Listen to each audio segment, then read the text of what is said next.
यहाँ हमको संख्या को अभाज्य संख्याओं के गुणनफल के रूप में लिखना है। तो सबसे पहले आपको छोटी अभाज्य संख्या से इस संख्या में भाग करके देखना पड़ेगा।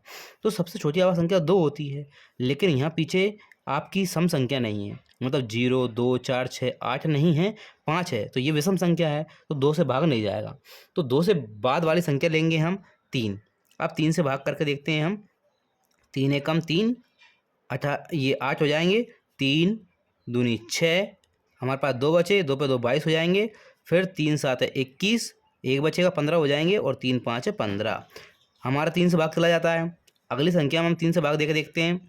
3 से भाग दिया, 3 चौके 12, और फिर 3 से भाग दिया, 3 दूनी 6, और 1 बचेगा। 3 से भाग दिया, 3 5 है 15।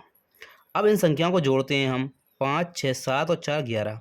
11 में 3 से भाग नहीं जाता, इस संख्या में 3 से भाग नहीं जाएगा।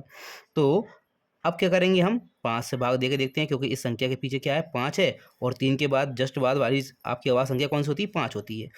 5 से भाग दिया, 5 8 40, 2 बचेंगे, 2 पे 5 25 हो जाएंगे, 5 25। फिर हम 5 से भाग देकर देखेंगे, तो 5 एकम 5, 3 बचेंगे, 35 हो जाएंगे, 5 7 35। लेकिन अब 17 आ गया, 17 आपकी अभाज्य संख्या होती है, तो 17 17 से भाग जाएगा, 17 एकम 17। अब हम लिखते हैं 3825 का